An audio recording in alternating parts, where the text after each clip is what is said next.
Assalamualaikum warahmatullahi wabarakatuh. Pada video kali ini kita akan membahas mengenai materi ekosistem. Jadi, silakan simak video ini dengan baik, lalu catat bagian-bagian pentingnya agar kalian mudah mengingatnya. Baik, kita ke slide berikutnya. Materi. Nah, pada video kali ini kita akan membahas 3 poin materi. Yang pertama yakni komponen ekosistem, yang kedua hubungan antar makhluk hidup dalam ekosistem, dan yang ketiga yakni dampak kegiatan manusia terhadap keseimbangan ekosistem. Baik, kita langsung menuju ke slide yang pertama yakni mengenai komponen ekosistem. Nah, sebelumnya, tahukah kalian apa itu ekosistem? Jadi ekosistem itu adalah suatu sistem ekologi yang terbentuk karena adanya hubungan timbal balik yang tak terpisahkan antara makhluk hidup dengan lingkungan fisik di sekitarnya. Contohnya misalkan seperti ini, manusia butuh minum ya kan? Nah, manusia butuh minum yakni minum air. Nah, jadi itu salah satu contoh interaksinya ya. Nah, kita membutuhkan air. Nah, dan air itu terdapat di lingkungan sekitar kita, seperti itu. Nah, selain itu juga contoh lainnya yang menunjukkan adanya timbal balik seperti ini. Manusia bernapas menghirup oksigen, ya. Nah, dan oksigen sendiri dihasilkan oleh tumbuhan, ya. Nah, ketika kita menghirup oksigen dan mengeluarkan karbon dioksida itu berguna bagi tumbuhan untuk menghasilkan oksigen. Nah, dan oksigen tersebut berguna bagi kita. Nah, timbal balik ya kan, kita menghasilkan karbon dioksida untuk tumbuhan, sedangkan tumbuhan menghasilkan oksigen bagi kita. Nah, itu salah satu contoh dari ekosistem. Dan komponen penyusun ekosistem itu terbagi menjadi 2 macam. Yang pertama yakni biotik, dan yang kedua yakni abiotik. Biotik sendiri artinya makhluk hidup, sedangkan abiotik itu makhluk tak hidup atau benda mati. Jadi kalian harus mengingat 2 istilah ini ya, agar mudah mengingatnya. Kalian ingat saja kalau tidak itu ada A-nya di depan. Ya, A, tidak hidup, abiotik, seperti itu. Dengan biotik itu hidup. Baik, kita ke slide selanjutnya. Nah, di sini adalah contoh mengenai komponen biotik yang terbagi menjadi 4 bagian. Yang pertama yakni produsen, yang kedua yakni konsumen, yang ketiga yakni dekomposer atau pengurai, dan yang keempat yakni penghancur atau detritivor. Untuk produsen itu artinya makhluk hidup yang dapat menghasilkan makanan sendiri atau dapat menghasilkan makanan bagi dirinya sendiri. Contohnya yakni tumbuhan. Nah, bagaimana cara mereka menghasilkan makanan bagi mereka sendiri?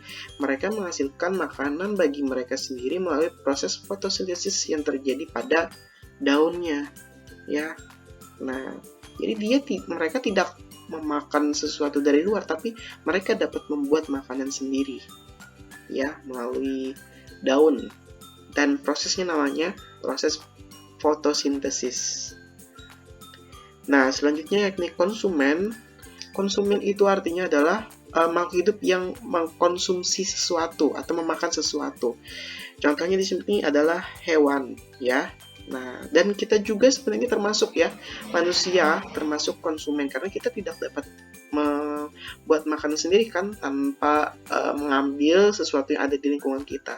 Nah, itu yang namanya konsumen. Dan konsumen itu biasanya memakan produsen, ya. Nah, seperti itu. Lanjut yakni dekomposer atau pengurai. Nah, dekomposer atau pengurai ini adalah makhluk hidup yang berfungsi untuk mengurai makhluk hidup yang telah mati. Nah, di sini ada contohnya jamur. Nah, jamur di sini mereka menguraikan makhluk hidup yang telah mati. Mereka di sini bukan memakan pakai mulut, enggak, tapi mereka sejenis kayak menyerap yang sudah mati tadi, dan untuk mereka makan, dan tentunya untuk memproduksi sesuatu yang bisa bermanfaat bagi tanah seperti itu, atau bahasa mudahnya menyuburkan tanah seperti itu. Nah, dan di sini satunya lagi adalah penghancur atau detrivore. Di sini detrivore juga berfungsi untuk menguraikan atau menguraikan makhluk yang sudah mati, tapi mereka di sini memakan melalui mulut mereka. Kalau jamur mereka cuma menyerap, sedangkan kalau yang hewan ini, dua ini atau penghancur atau detrivore ini, mereka menggunakan mulut memakannya seperti itu. Ya, dan dua pengurai sama penghancur ini sama-sama memakan makhluk yang sudah mati, makhluk tak hidup, dan berfungsi untuk menyuburkan tanah, ya, seperti itu. Kita lanjut ke slide selanjutnya. Nah, di sini komponen abiotiknya atau tidak hidup tadi, contohnya seperti suhu, yaitu panas, dingin, terus angin, terus air, terus tanah, matahari, dan sebenarnya banyak lagi yang lainnya. Intinya komponen abiotik itu adalah komponen yang tidak hidup, ya, yang ada di lingkungan sekitar kita. Oke, kita lanjut ke slide berikutnya. Nah, di sini kita membahas poin yang kedua, yakni hubungan antar makhluk hidup dalam ekosistem. Nah, contohnya ini. Setiap makhluk hidup memiliki kebergantungan terhadap makhluk hidup lain. Manusia memerlukan tumbuhan dan hewan juga memerlukan manusia. Makhluk hidup juga memerlukan tanah, udara, matahari untuk mendukung kehidupannya. Nah, ini seperti yang telah dijelaskan di awal tadi, misalkan kayak hubungan manusia dengan tumbuhan karena bertukar oksigen sama karbon dioksida seperti itu, dan banyak hal lain lagi tentang hubungan antara makhluk hidup dengan lingkungan sekitarnya. Kita ambil beberapa contoh, misalkan di sini makhluk hidup dengan matahari, ya. Nah, kita memerlukan matahari yang jelas untuk menghangatkan tubuh kita, ya kan? Dan makhluk hidup juga memerlukan matahari untuk penerangan, untuk melihat sesuatu yang di lingkungan, karena kalau gelap kan tidak bisa melihat apapun seperti itu. Nah, makhluk hidup juga memerlukan udara, oksigen seperti itu. Kalau tak ada oksigen, bagaimana mereka bisa bernapas? Ya kan? Nah, itu beberapa contohnya, ya. Beberapa contoh hubungan antar makhluk hidup dalam ekosistem seperti itu. Baik, selanjutnya. Nah, makhluk hidup saling ketergantungan dengan makhluk hidup yang lain. Ketergantungan itu umumnya dalam hal makan-memakan yang disebut rantai makanan.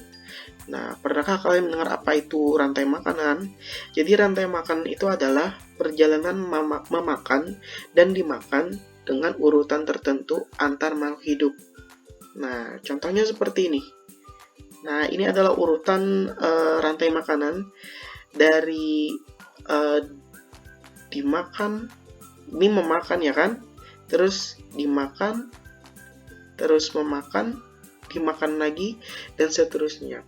Kalau dari gambar berikut kita dapat melihat satu rantai makanan. Yang pertama ini padi, ya. Nah, padi dimakan tikus. Jadi tikus memakan padi. Selanjutnya tikus dimakan oleh ular. Nah, ular memakan tikus. Selanjutnya lagi ular dimakan elang. Lanjut lagi, ketika elang mati maka akan diuraikan oleh jamur, ya. Dan hasil dari uraian jamur tadi akan menyuburkan tumbuhan yang ada di sekitarnya. Misalkan tumbuhan padi akan menyuburkan tanah yang untuk tanaman padi tersebut. Nah, ini salah satu contoh rantai makanan, makan dan dimakan akhirnya sampai berputar kembali. Nah, untuk keterangannya di sini tumbuhan ini padi ya, padi itu dinamakan produsen karena dia dapat membuat makanan sendiri. Jadi disebut produsen. Padi dimakan tikus. Nah, tikus yang pertama ini dinamakan konsumen 1 karena dia yang paling pertama pada rantai makanan ini memakan produsen. Jadi dinamakan konsumen 1. Jadi tikus ini termasuk hewan herbivora ya, karena pemakan tumbuhan. Dan kemudian tikus dimakan oleh ular. Ular ini dinamakan konsumen 2. Nah, karena di sini urutannya kedua ya. Dan ular ini termasuk hewan karnivora ya. Jadi biasanya konsumen 1 itu adalah makhluk hidup yang herbivora, pemakan tumbuhan, sedangkan konsumen 2 itu adalah karnivora atau pemakan daging. Nah, setelah itu ular dimakan lagi oleh elang. Elang dinamakan konsumen 3, juga karnivora, dan ketika elang mati maka dia akan diuraikan oleh jamur. Jadi jamur di sini adalah pengurai namanya. Nah, jadi keterangan ini harus kalian ingat ya, jangan sampai kebalik karena nama-nama ini sudah disesuaikan dengan perannya masing-masing. Oke. Kita lanjut ke slide berikutnya. Nah, di sini kita membahas poin yang terakhir, yakni dampak kegiatan manusia terhadap keseimbangan ekosistem. Jadi, dalam kehidupan sehari-hari banyak aktivitas yang kita lakukan. Jadi, tentunya ada dampak tersendiri bagi lingkungan kita. Yang pertama yakni di sini ada tiga hal yang paling berdampak buruk bagi lingkungan. Yang pertama adalah penebangan pohon. Pohon hutan ditebang secara liar dan berlebihan akan berpengaruh terhadap daerah resapan air dan suplai oksigen berkurang. Tentu saja ya kan, karena pohon itu tumbuhan itu menghasilkan oksigen. Jika banyak pohon ditebang maka oksigen akan berkurang. Dan pohon juga berperan untuk menyerap air melalui akarnya ya kan, sehingga ketika hujan air itu akan tertahan di akarnya ya. Nah, makanya sering kan kalian mendengar bahwa jika di suatu gunung atau apapun di daerah pegunungan, jika tidak ada pohonnya, udah gundul, itu bisa menyebabkan banjir di daerah dataran rendahnya, di daerah rendahnya. Itu sebabnya karena tidak ada yang menahan air. Nah, dan pohon itu adalah fungsinya menahan air sehingga air itu tidak langsung turun ke daerah yang rendah seperti itu. Dan lanjut, pembuangan sampah sembarangan. Pembuangan sampah sembarangan berakibat kerusakan lingkungan, menjadi kotor dan bau. Nah, selain kotor dan bau juga bisa menyebabkan banjir karena dapat menutup saluran-saluran ya. Jadi bisa menyebabkan banjir jika sampah itu menumpuk di suatu parit atau di sungai ya. Jadi membuang sampah sembarangan itu tidak bagus. Lanjut, penggunaan pestisida berlebihan. Penggunaan pestisida berlebihan menyebabkan pencemaran tanah dan air. Akibatnya beberapa makhluk hidup yang hidup di tanah dan air akan terbunuh. Nah, jadi pestisida ini biasanya digunakan ya oleh petani pekebun ya untuk membasmi hama yang mengganggu tanaman tersebut. Tapi jika digunakan secara berlebihan, kebanyakan maksudnya ya, itu tentu tidak baik juga bagi makhluk di sekitarnya. Contohnya seperti di tanah ada cacing biasanya kan. Nah, kalau seseorang kelebihan memberikan pestisida, tanahnya itu menjadi ya tidak subur dan akhirnya dapat membunuh cacing atau segalaannya seperti itu yang ada makhluk di sana itu.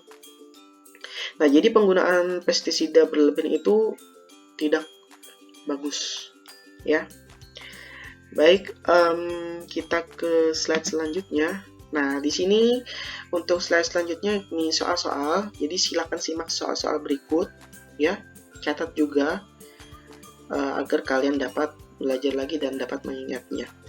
Baik, soal yang pertama yakni suatu sistem ekologi yang terbentuk karena adanya hubungan timbal balik yang tak terpisahkan antara makhluk hidup dengan lingkungan fisik di sekitarnya disebut, ya kita tadi belajar tentang ekosistem. Jadi jawabannya adalah ekosistem.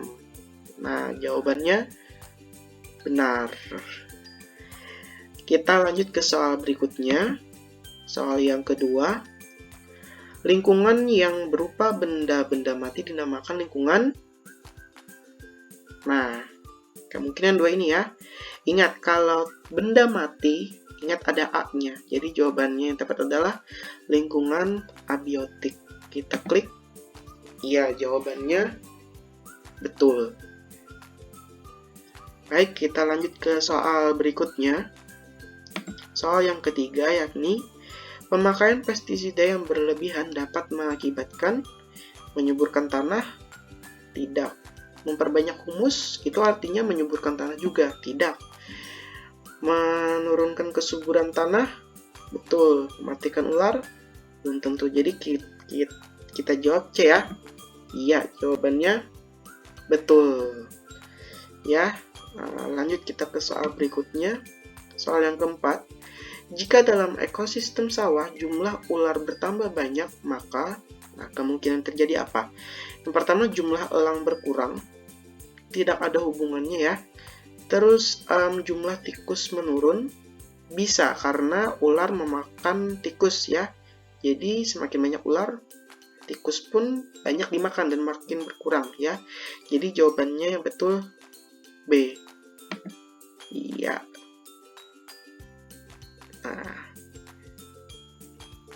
Oke, kita lanjut ke soal berikutnya, soal yang kelima. Pohon, harimau, gajah, dan semak-semak adalah contoh ekosistem yang terdapat di laut? Bukan. Di sawah? Bukan. Di padang pasir? Bukan. Di hutan? Ya, kita klik. Jawabannya betul. Baik, kita ke soal selanjutnya. Soal yang ke-6. Perhatikan gambar di bawah ini. Yang termasuk makhluk hidup yang hidup pada ekosistem air tawar adalah karang. Karang itu di laut ya. Rumput laut tentu di laut. Terumbu karang tentu di laut. Nah, kalau teratai baru di air tawar. Jadi jawabannya teratai. Kita klik. Iya. Jawabannya betul. Baik, kita ke soal selanjutnya. Soal yang ke-7. Perhatikan gambar di bawah ini. Padi, katak, tikus. Dari gambar di atas merupakan contoh ekosistem yang terdapat di mana tumbuhan sama hewan ini? Di hutan? Bukan. Di laut? Bukan. Di sungai? Bukan. Di sawah? Ya, kita klik. Ya, jawabannya betul. Baik, kita ke soal selanjutnya, yaitu soal ke-8. Soalnya ini, ekosistem adalah interaksi yang terjadi di sebuah lingkungan tertentu, yang terjadi antara karnivora dan herbivora. Bisa jadi, tapi ini cakupannya terlalu sempit. Terus makhluk hidup dengan benda mati? Bisa. Pemangsa dan tumbuhan ini terlalu sempit. Terus makhluk hidup dan pepohonan itu terlalu sempit juga pengertiannya. Jadi yang luas pengertiannya ini makhluk hidup dan benda mati. Kita klik. Ya, jawabannya betul. Kita lanjut ke soal berikutnya. Soal nomor 9. Berikut ini yang merupakan contoh hewan yang memakan tumbuhan adalah A. Tikus, ayam, dan kucing. Kalau tikus tumbuhan betul, tapi kalau ayam itu bisa juga memakan hewan ya. Jadi ini bukan semuanya termasuk pemakan tumbuhan. Lanjut, ayam, harimau, kambing. Nah, kalau harimau ini jelas-jelas dia tidak makan tumbuhan ya, tapi dia makan daging. Jadi jawaban B bukan. Terus tikus, ular, kambing. Nah, di sini ular ya, jadi perhatian. Kalau ular itu biasanya makan tikus, jadi ular itu bukan makan tumbuhan. Nah, kalau C ini kambing, sapi, dan kerbau. Nah, kalau tiga-tiganya ini mereka memakan tumbuhan. Jadi kita klik jawabannya betul. Baik, kita lanjut ke soal berikutnya. Soal nomor 10. Hutan dan laut termasuk ekosistem buatan? Tidak, karena manusia tidak mungkin bisa membuat laut ya. Pegunungan tidak ada hubungannya karena di sini laut ya. Kedalaman salah juga ya. Terus alami, ya, karena hutan dan laut itu terbentuk secara alami tanpa dibentuk oleh manusia seperti itu. Kita klik. Ya, jawabannya betul. Oke, kita lanjut ke soal selanjutnya. Soal nomor 11. Kegiatan berikut yang dapat merusak ekosistem adalah melakukan reboisasi. Itu malah bagus ya, reboisasi itu adalah penanaman hutan kembali yang gundul. Jadi apabila ada daerah yang gundul, kita tanami lagi dengan tumbuhan, itu namanya kegiatan reboisasi ya. Terus menebang pohon dengan cara tebang pilih, itu bagus juga. Tebang pilih di sini artinya orang itu menebang pohon yang usianya mungkin sudah tua, tidak yang muda. Jadi kan kalau yang tua kita tebang, yang muda masih bisa nanti tumbuh besar ya. Nah, jadi kita tidak merusak lingkungan kalau dengan sistem tebang pilih. Kita memilih pohon yang sudah tua untuk ditebang, atau pohon yang umurnya sekian yang pas untuk ditebang. Yang mudanya jangan ditebang dulu karena dia masih hidup ya, maksudnya masih bisa berkembang lagi dan masih bisa memberikan manfaat gitu ya. Dan D, menanam pohon mangrove di sekitar pantai, itu bagus. Hutan mangrove ini berfungsi untuk mencegah abrasi di pantai ya. Pohon mangrove itu biasanya pohonnya yang akarnya gede-gede, itu yang akarnya bisa mencuat sampai ke atas permukaan air maksudnya ya. Nah, terus yang C, mencari ikan dengan bahan peledak. Nah, ini tentu buruk ya karena dapat merusak lingkungan di sekitar. Misalkan dia meledakkannya di laut, maka akan merusak terumbu karang seperti itu. Jadi yang merusak yang C ini ya. Jawabannya betul. Kita ke soal selanjutnya. Nomor 12. Salah satu ekosistem yang banyak terdapat di wilayah khatulistiwa seperti Indonesia adalah hutan musim. Oke, bukan. Padang rumput? Bukan. Ini yang banyak ya terdapat. Ini ada juga terdapat, cuma kan tidak banyak. Gurun ada, cuma tidak banyak yang tiga ini. Terus yang paling banyak adalah hutan hujan tropis ya. Jadi jawabannya yang C. Ya. Nah, sebenarnya ABD ini terdapat juga ada, cuma yang paling banyak hutan hujan tropis ya. Baik, kita ke soal selanjutnya, soal nomor 13. Berikut ini yang termasuk ekosistem buatan adalah laut, tidak mungkin dibuat karena itu alami. Hutan juga alami. Danau ada juga yang alami, ada juga yang buatan. Jadi ini dua ya kemungkinan. Kalau waduk, nah kalau waduk ini biasanya murni buatan. Jadi kita klik waduk, jawabannya betul. Nah, kalau danau ini sebenarnya ada yang memang terbentuk secara alami, misalkan kayak di daerah pegunungan, misalkan ada kawahnya seperti itu, tuh jadi danau bisa. Namun ada juga yang dibuat, misalkan contohnya kayak di Danau Cermin di daerah Banjarbaru itu ya. Nah, Danau Cermin itu kalau nggak salah itu habis penggalian tapi tidak digunakan lagi, akhirnya galian itu tergenang air hingga akhirnya jadi danau seperti sekarang. Baik, lanjut kita ke soal berikutnya, soal nomor 14. padi dapat membuat makanan sendiri, maka padi disebut ya apa? Konsumen? Tidak, karena itu memakan produsen. Ekosistem bukan, komunitas itu kumpulan juga bukan, jadi yang tepat jawabannya produsen. Kita klik iya, jawabannya betul. Baik, kita ke soal berikutnya. Soal nomor 15. Urutan rantai makanan yang benar di bawah ini adalah padi dimakan ular, dimakan tikus, dimakan elang. Nah, di sini yang salah ini ya, ular dimakan tikus. Biasanya kan tikus dimakan ular, jadi ini kebalik. Kita cari pilihan yang lain. Padi dimakan tikus, tikus dimakan ular, ular dimakan elang. Nah, kayaknya ini nih pilihan yang tepat. Kita klik ya. Nah, jawabannya betul. Baik, kita ke soal berikutnya. Soal nomor 16.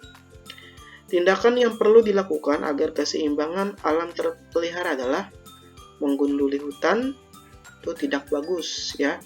Terus membunuh hewan dan tumbuhan juga tidak bagus. Meracuni sungai tentu tidak bagus.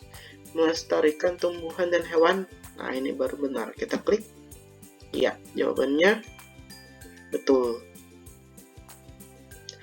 Kita lanjut ke soal berikutnya. Soal nomor 17. Padi dimakan tikus, tikus dimakan ular, dan ular dimakan burung elang. Hubungan antar makhluk hidup di atas disebut piramida makanan, bukan. Ekosistem bukan. Jaring-jaring makanan bukan. Tapi yang betul yaitu rantai makanan. Jadi jawabannya betul. Baik, kita ke soal selanjutnya, soal nomor 18. Oh, di sini 19 ya. Oke, kita baca ya. Jika di sebuah petakan sawah yang ditanami padi terdapat belalang, ular, dan elang, maka rantai makanan yang benar adalah, nah di sini ada padi, belalang, ular, elang. Lihat di sini. Padi dimakan belalang, belalang dimakan ular. Di sini tersedia ya. Nah, ya. Ini sepertinya pilihan yang betul. Kalau yang lain ini kita lihat pilihannya di sini ada katak, tapi di sini tak disebutkan. Di sini ada burung, di sini tak disebutkan. Di sini ada katak sama capung, tidak ada disebutkan. Jadi jawaban yang tepat yang A. Oke. Kita lanjut ke soal berikutnya. Oh, mungkin soal ini kebalik nomor ya. Sekarang nomor 18, tadi 19. Baik, soalnya yakni hewan yang memakan hewan lain dalam suatu rantai makanan disebut hewan yang memakan hewan lain, ya. Produsen 1 itu dia menghasilkan sendiri makanan, berarti dia tidak memakan ya, dia tidak memakan apapun. Produsen 2 juga tidak memakan apapun. Kalau pengurai, dia memakan yang sudah mati.